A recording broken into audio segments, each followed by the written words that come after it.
this novel idea feminists supposedly invented. Women who are abused by their partners or ill-used by their partners should not be held criminally responsible when they murder them. Oh wait, that's not a new thing either. All-male juries up to the 1910s had that one covered. In fact, a fascinating national conversation was going on among opinion editorials of several major US newspapers.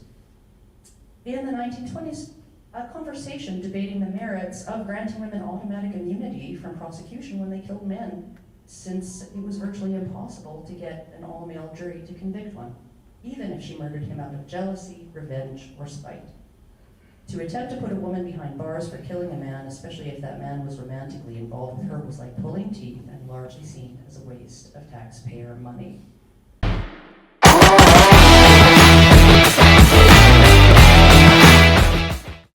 Hello everyone.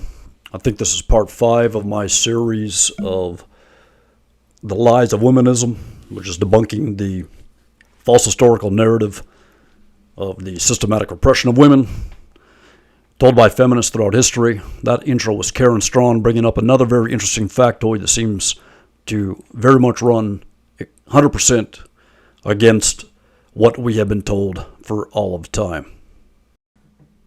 Okay, so trying to confirm what I just heard, what we just heard Karen speak about there in her presentation of the great difficulty of over 100 years ago of getting all-male juries to convict women of the murder of their husbands.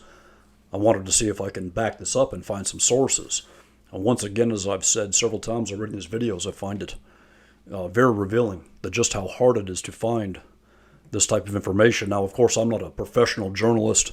Maybe I'm not too good at it, but you would think with the power of the internet, with so many things, and especially seeing this change over the years to be so agenda-driven, using several different combinations of key phrases and 2 different search engines for about a good hour, I finally found just this. But let me give you an example of what I'm talking about. So I'm going to back up here to show you. This is the phrase that I put in the search engine. Juries in the past wouldn't convict women who killed their husbands. Now, I've clicked on several of these to show you that, they show you the exact opposite. And they're showing you today that women are still discriminated against. And I'm going to come back to some of this. This article right here, especially, I started to read. I just found breathtaking. The stats and it was completely, totally unbelievable as to the disparity between the stats of men and women, according to them, that literally maybe 300 to 400% more time women are getting than men for killing their husbands. I don't find it believable at all. And when I went to click on many of the links on there, they don't even take you anywhere. It's that probably could be a whole video or series of videos just on this article right here. But if you see that all of these articles here, if you look at them, they have nothing to do with what I put into the search engine. And believe me, I tried several different combinations. This was probably the best one because at least I got something. At least I got one result from an actual law firm about something in the past. So let's read this here, because this definitely, absolutely backs up what Karen claimed in that speech. So it's titled Chicago Husband Killing and the New Unwritten Law, in quotes. In April 1919, the Chicago Tribune reported that Miss Emma Simpson shot her husband, from whom she was separated but refused to divorce, in court. In proceedings concerning alimony payments, Miss Simpson told a reporter that she would defend herself. I will need no attorney. The new unwritten law, which does not permit a married man to love another woman, will be my defense. It will save me. And she continued, I will tell my whole story to the jury and they will free me. I am perfectly confident of that. Miss Simpson was wrong, it turns out, on several counts. Rather than defending herself, she retained Clarence Darrow as her attorney. He indeed defended her by arguing to the all-male jury, you've been asked to treat a man and a woman the same, but you can't. No manly man can. The jury deliberated only half an hour, however, before finding Simpson at the prosecutor's urging insane and guilty. Okay, let me pause there for a moment, revealing once again, this case is made by, 1,000 breadcrumbs, 10,000 breadcrumbs. The case of the hidden true history that debunks the false narrative promoted by feminism today that women were always brutally oppressed by men. Just this statement right here. And it's so revealing that none of this is ever really discussed. I mean, you would think even a case on this phenomena, putting feminism aside completely, would just be fascinating history. Things like this to teach in public school, commonly, or in university. I've never heard anything of it. You have to go looking for it. And we're going to jump down to the end of this because it actually says that. It actually says that these things have been hidden and reappeared and rehidden. It's kind of very flowery language. But make your own decision. So where was I? Okay, so if Emma Simpson thought the new unwritten law would save her, others wanted to save Chicago from the new unwritten law. A June 1912 article in the Chicago Inter-Ocean asks, can a woman be convicted of murder in Chicago? Has some intangible defense taken growth that renders her immune from the treatment that would be accorded a man under similar circumstances? That's astounding that back that long ago they were talking about how women were getting away with impunity and people were very concerned about it, and yet, according to the tsunami, the tidal wave of the narrative today, women even 50 years ago could barely vote, according to so many of these young women that I've seen in videos. Were still being beat with impunity and never charged. I find this stuff just breathtaking, just gobsmacking. Okay, so it goes on. The questions have nothing to do with the probable guilt or innocence of any certain fair defendant. It has been the cumulative effect of year after year of acquittals that has forced on reader's mind a suspicion of the existence of a new unwritten law, holding a protecting wing over the heads of the weaker sex. The article refers to almost a score of Chicago women charged with murdering their husbands or some member of their families who were acquitted. The article also mentions almost equal number of women, originally hailing from Chicago, who have been arraigned on charges of like crimes committed in other portions of the country, one of whom was said even now to be living in a flat on the south side of Chicago. What was the new unwritten law? Cook County police records suggest that 265 women killed their husbands, including common law husbands, in Chicago between 1870 and 1930. That's 60 years. 265. Somebody do the math for me. That's a few a year. What? If that was 60, 10, 5 times 6, 4.5 husbands in Chicago every year killed. I would love to see what the reverse was. How many husbands were killing their wives? That would be very interesting, but even still, just on face value, that there were this many wives killing their husbands, these poor defensible angels back then. Tell me. Of these, only about 24 were convicted. Okay? 265, only 24 were convicted, and some of these convictions were vacated. Of the 17 convictions of white women between 1875 and 1920, according to Jeffrey Alder, one woman's sentence was remitted, 2 were found criminally insane, and 2 were sentenced to terms of only 1 year. From 1921 to 1930, only 12 of the 186 women.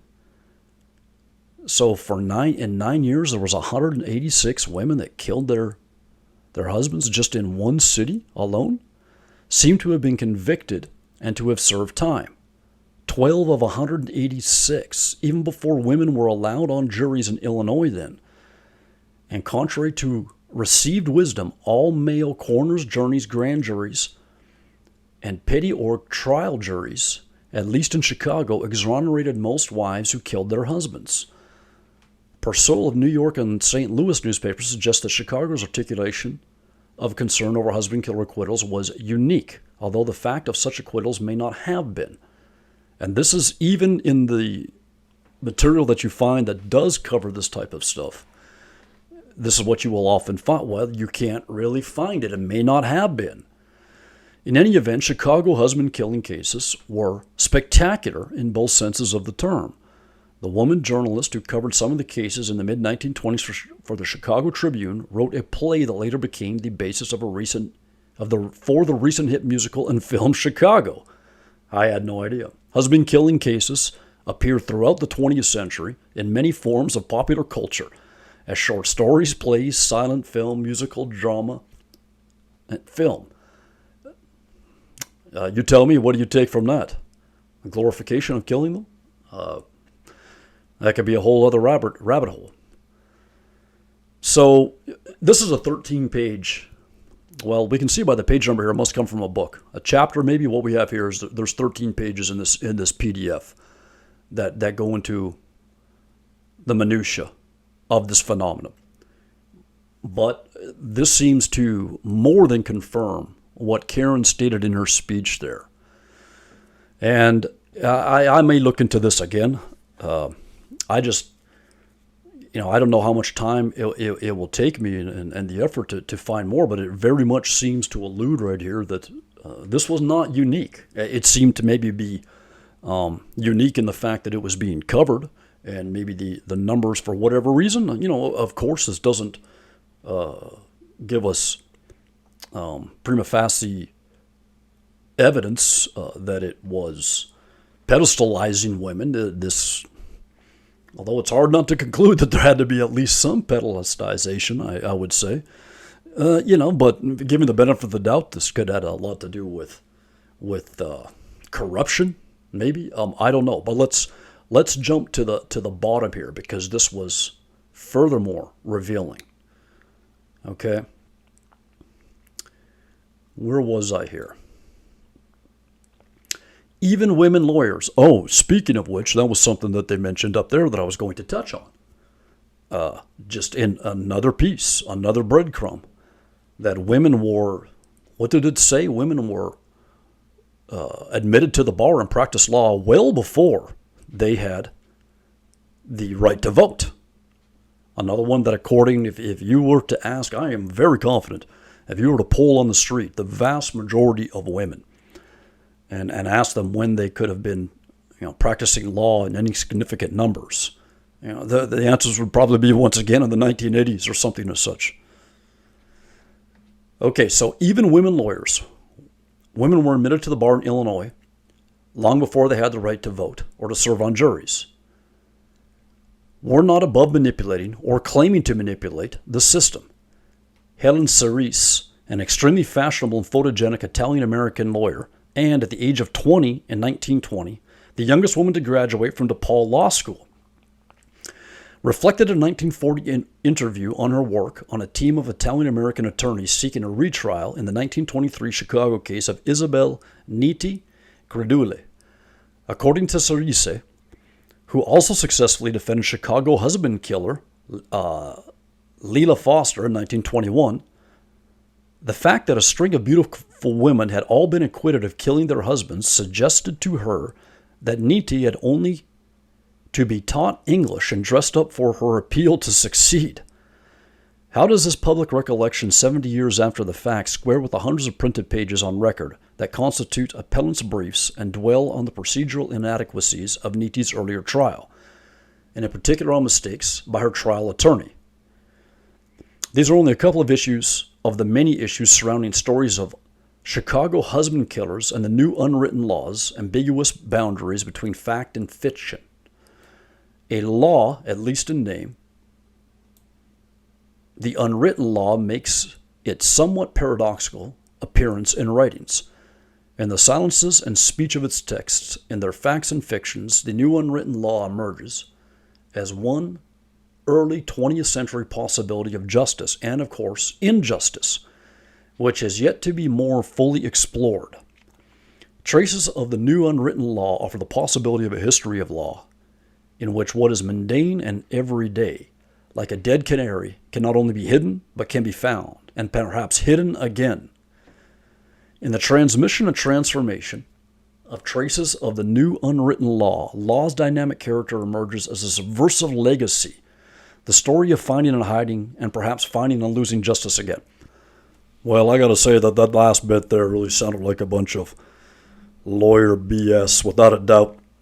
And it was very reminiscent for those of you that are following my progression here of the three-part breakdown I just did with that Richard Reeves, the Marxist snake tongue poison peddler, that instead of just speaking frankly about that article of how it reveals that actually what was happening then is nothing like we've been told, they have this whole, I don't even know the proper way to speak to it.